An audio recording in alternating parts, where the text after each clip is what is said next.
Добрый день, дорогие подписчики и гости канала. Сегодня с вами я, один из авторов телеграм-канала генерал СВР, генерал-лейтенант службы внешней разведки, тот человек, которого вы знаете как Виктор Михайлович. Сегодня у нас пятница, 1 декабря, выпуск промежуточный. Видите, как сдвинулись у нас промежуточные выпуски. Раньше были в среду, потом в четверг, теперь в пятницу поздно вечером. К сожалению, не успеваю быстрее делать даже промежуточные выпуски, даже и уделить для того, чтобы записать 10-минутный ролик.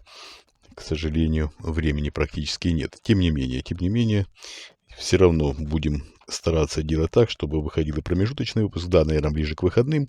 Ответы на вопросы, наверное, выйдут завтра поздно вечером, в субботу, ну, либо в воскресенье утром, и в воскресенье вечером итоги с Сергеем Жирновым.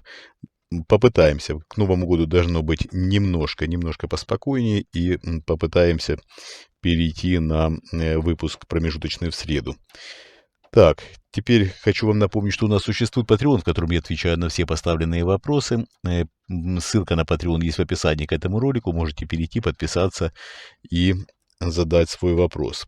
Также хочу напомнить, что в комментариях к этому ролику вы можете оставить свои вопросы, на которые я отвечу уже буквально завтра. Оставляйте свои вопросы, те вопросы, которые наберут наибольшее количество лайков, ну, соответственно, попадут в топ, и на них я отвечу. Перед тем, как писать вопрос, ставьте знак вопроса, либо пишите слово «вопрос». Я буду знать, что в комментарии не только добрые и хорошие слова, но и вопросы есть. Так, теперь перейдем к событиям. Ну что, Политбюро 2.0, так называемое, сформировало наконец-то свое видение политической ситуации России в будущем. Нарисовали, полностью прописали все функции, кому какие отходят. Я имею в виду, все квоты расписаны, какие группы в так называемом Политбюро 2.0 получают какие места и в будущем правительстве, и в разных других сферах в управлении страной. Значит, мы уже об этом частично рассказали у нас в телеграм-канале Генерал СВР. Хочу вам напомнить, что ситуация следующая. На договоренности следующие, вернее. На президентские выборы идет двойник президента России Владимира Путина, который удачным образом сменил фамилию, имя, отчество. Теперь он действительно Путин Владимир Владимирович. И Васильевич уходит лишь в воспоминания. Я имею в виду отчество Васильевич. Ну вот, будет он представлять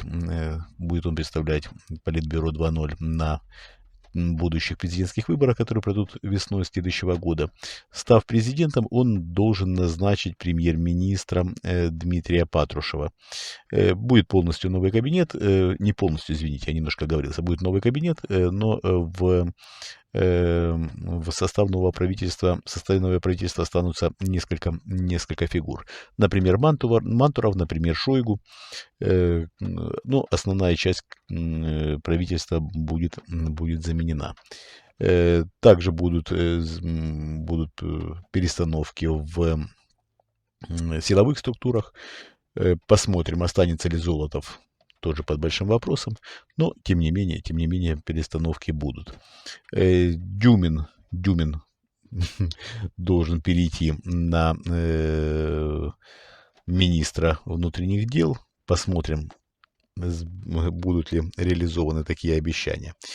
Это то, о чем мы не говорили у нас в телеграм-канале. Ну вот небольшое дополнение у нас в YouTube. Николай Патрушев в целом доволен. В целом такая диспозиция его устраивает. Он задумал большие перемены, он задумал большие проблемы для народа России, но посмотрим. Уверен, что большинству из его намерений не удастся сбыться. Когда нас спрашивали о том, какие репрессии готовит Патрушев и в чем он хуже, чем Сталин, очень много таких вопросов к нам приходило. Ну вот, например, рассказываем вам, что в следующем году будет введена карательная психиатрия. Можно было бы сказать, что она возвращается, но нет. Во времена Советского Союза такого размаха, который сейчас планирует Патрушев, такого не было. Карательная психиатрия будет в полном смысле этого слова лечить, в кавычках, конечно, будут всех, кого не попадя, и сексуальные меньшинства, и внимание, женщин, которые не хотят рожать детородного возраста. Как это будет определяться, ну, будем смотреть, будем, что называется, пытаться блокировать любые идиотские решения. Тем не менее, то, что это не просто оговаривается, то, что это практически принятые решения, ну, говорит само за себя. Будут также лечить всех, кто не согласен с режимом. Я думаю, что многие заметили, в последние несколько дней промелькнули очень интересные сводки о том, что в России укомплектованность больниц психиатрами вполне себе неплохая. И это не зря. Это ведь распоряжение Патрушева проверить, достаточно ли психиатров в России, достаточно ли людей для того, чтобы применять карательную психиатрию. Я уверен, что далеко не все психиатры будут готовы подчиняться данным требованиям, но тем не менее, мы же с вами видели шамана Габышева, да, который вполне вменяемый человек, и которого насильно лечат.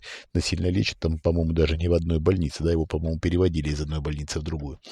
Тем не менее, видите, находятся люди, которые готовы подчиняться таким идиотским решениям. Решения действительно идиотские, но то ли еще будет.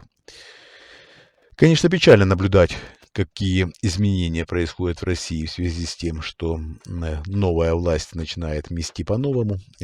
Но уверен, еще раз повторяю, уверен, что часть решений все-таки удастся заблокировать, и уверен, что нынешняя власть долго не продержится.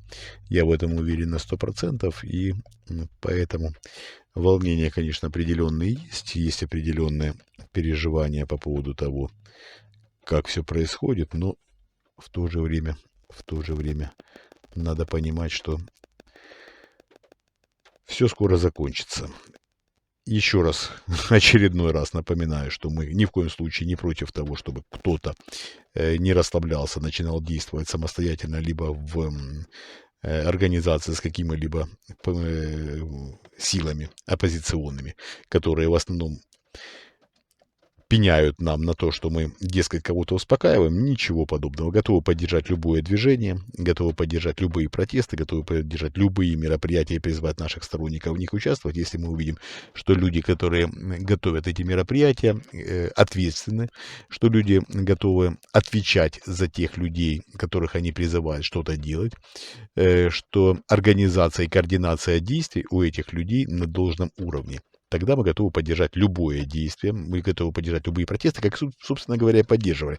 Я думаю, наши уважаемые зрители и слушатели, которые читают наш канал и смотрят наш YouTube довольно давно, помнят и прекрасно знают, что мы призывали к протестам и во время возвращения Алексея Навального, и во время протестов, которые организовывали ФБК, уже после того, как Алексей Навальный